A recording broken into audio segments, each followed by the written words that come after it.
Jussie Smollett, the actor, singer, and activist best known for his role on the television show Empire, claims that in the early hours of January 29th, after visiting a 24-hour Subway restaurant in Chicago, that he was approached by two men. As I was crossing the intersection, I heard Empire, and I didn't answer. I kept walking, and then I heard Empire. So I turned around and I said, "Did you just say to me?" And I see the attacker, masked, and he said, "This MAGA country," punches me right in the face. This is MAGA country? MAGA is an acronym for Make America Great Again. So the attackers basically said, "This is Make America Great Again country."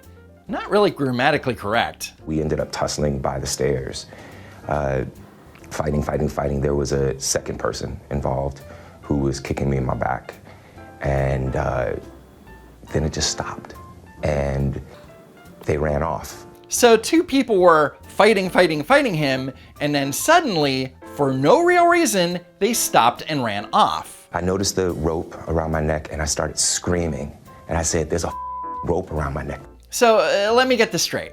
There was a rope around his neck, but he didn't know it was there? Did they gently place it around his neck or something? Why did you hesitate to want to call the police? You know, there's a level of pride there. Eventually, police were called to Smollett's apartment, where according to the police report, the white rope was still hanging around his neck. So you had the rope on the entire time? I mean, it wasn't like wrapped around, but yeah, it was around because I wanted them to see. I wanted them to see what this was. First, he claims that he didn't want to call the police, but on the other hand, says that he kept the rope around his neck so that the police could see it.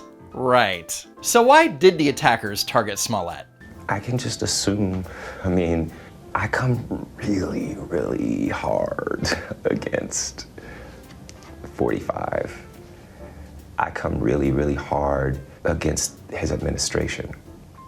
And I don't hold my tongue. So brave. TMZ broke the news of the incident, and according to their headline and story, he was definitely the victim of a homophobic attack by MAGA supporters.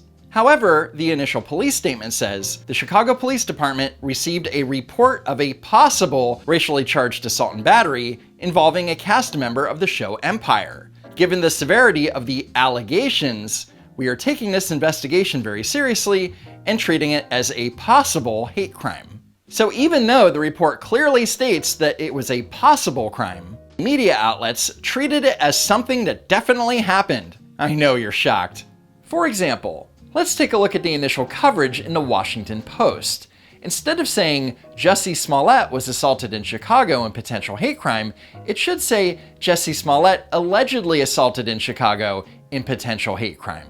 It's one thing for a Hollywood gossip rag like TMZ to do this, but when a supposed newspaper of record like the New York Times ignores basic journalistic standards, it's deeply concerning. And broadcast news outlets weren't any better. Actor Jussie Smollett was hospitalized after what Chicago police are calling a possible hate crime. Notice that the lower third says the same thing, that he was attacked. Police say that actor and singer Jussie Smollett was attacked around 2 a.m. this morning in this swank corner of downtown Chicago. Again, the lower third claims he was attacked. Great work, ABC. Actor and musician Jussie Smollett from the hit show Empire was attacked and beaten early this morning in Chicago, and police say it could be a hate crime. See the pattern here? They are looking for two suspects who were apparently wearing Make America Great Again hats, though that has not yet been officially confirmed. There has been no detailed description on the suspects. They were apparently wearing MAGA hats, but that wasn't in the official description of the attackers, nor was it in the police report. This is journalism in 2019. They jumped him and brutally beat the hell out of him. They also poured bleach on him during the attack and put a noose around his neck.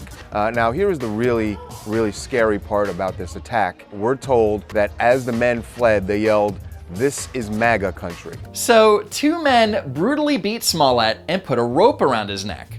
But the really scary part was when they yelled, "This is MAGA country." But yeah, let's blame the attack all on President Trump. His attackers screamed, "This is MAGA country. This is MAGA country." MAGA, MAGA. It's crazy because to me this is like domestic terrorism. What's terrible is I feel like we're living in the 60s and the 50s again. It's coming from the President of the United States. He's dog whistling every day. He's separating and dividing. Connect the dots. This is what happens. I'm disgusted by people who wear hats that say MAGA. The attacker had said, this is MAGA country. Like, because the leader of the free world is a racist, they think that they are given the green light to be as open as they can be. Racism is real in this country, and you would have thought that having More than ever, it seems like. Make America great again. Make America great. We're not great right now. Such a wake-up call. I know we see stories like this all the time. we pretty much thought racism had come a long way when President Barack Obama was president. This needs to stop. Hold your head up, Jussie. I'm with you. I'll be there in a minute. It's just another day in America. And of course, politicians went on Twitter to condemn the crime that definitely happened, and went as far as to call it a modern-day attempted lynching. Congressman Bobby Rush even went as far as to write a letter to the director of the FBI about the incident. In January, Chicago police crime stats show that there were 100 shootings and 20 murders. I wonder how many letters Congressman Rush sent out to various law enforcement agencies regarding those cases. I'm gonna guess a big fat 0. Then, the day after the attack, there was a potential break in the case. Police released an image of 2 persons of interest. Police overnight releasing surveillance showing 2 persons of interest. Do you believe that they could possibly be the attackers? I do. What is it about their size, or why do you feel that they could possibly be? Because I was there. I don't have any doubt in my mind that that's them. Never did. But then other details came out, like how Smollett asked the police to turn their body cameras off when they arrived at his apartment, and that he refused to give his phone to the police to help corroborate his story. They wanted me to give my phone to the tech for 3 to 4 hours.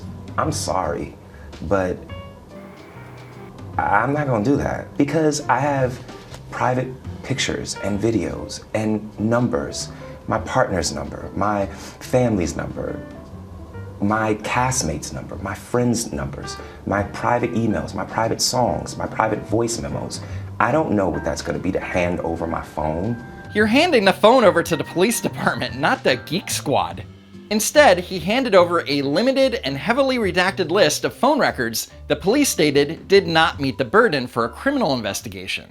All these things seem fishy, like Jussie was hiding something. And when news reports and the public started to question all of this, Jussie got mad. I'm pissed off. What is it that has you so angry? Is it the attackers? It's the attackers, but it's also the attacks. It feels like if I had said it was a Muslim or a Mexican or someone black, I feel like the doubters would have supported me a lot more. Race or religion has nothing to do with it. It's everything else. That the attackers not only recognized Smollett on a dark Chicago street at 2 in the morning in sub-0 degree weather and just happened to be carrying a rope and bleach. And to top it off, they were evil Trump supporters yelling, "This is MAGA country," a term that 97% of my viewers had never heard of before the incident. But then an unexpected twist in the case. 2 brothers, Ola and Abel Osundaro, were arrested at the airport and brought in for questioning in connection to the incident. So right off the bat, we can definitely rule out that it was racially charged. I fought back. They ran off. I didn't. Jussie fought back against these 2 guys and they ran off, really. As it turns out, the Osundaro brothers are friends of Smollett, and they told detectives that Smollett had paid them $3,500 to stage the attack, which was rehearsed days before the incident. This is according to CBS 2 News Chicago, who also reports that the brothers bought the rope that was used in the incident at Smollett's request.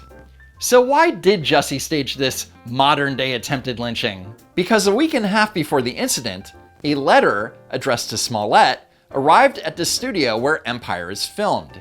That letter, which looks like it was made by a 7-year-old, contained a white substance, and the FBI and a hazmat team were called to investigate. Just because on the letter it had a stick figure hanging from a tree with a gun pointing towards it. Oh, that's what that's supposed to be. The return address said in big red, like caps, MAGA. Did I make that up too? Sure looks that way. The letter didn't get the media attention that Jussie expected it would, so Smollett thought that staging a racially motivated attack on a famous gay black man would do the trick. And everything went according to plan.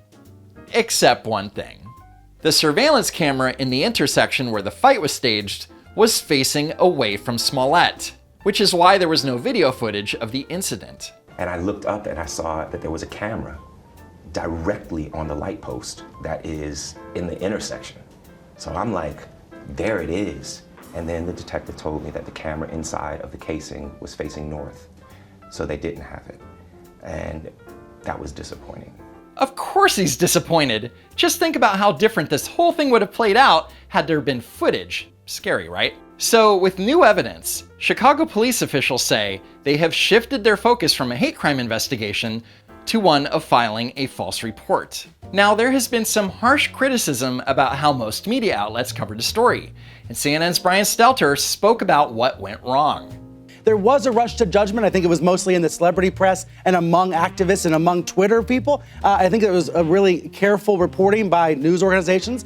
Careful reporting? This guy is trying to gaslight you, considering that CNN was just as irresponsible in its reporting as nearly everyone else. I should point out, if you go to CNN's YouTube page, there aren't any videos of their initial reporting of the incident. They're all gone, but we do have this now infamous clip.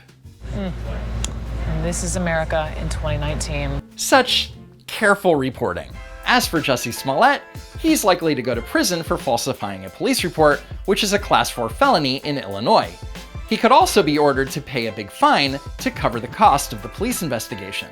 And as for his role in Empire, maybe they can write off his character by making him a victim of a vicious hate crime. He already has the scene rehearsed, right?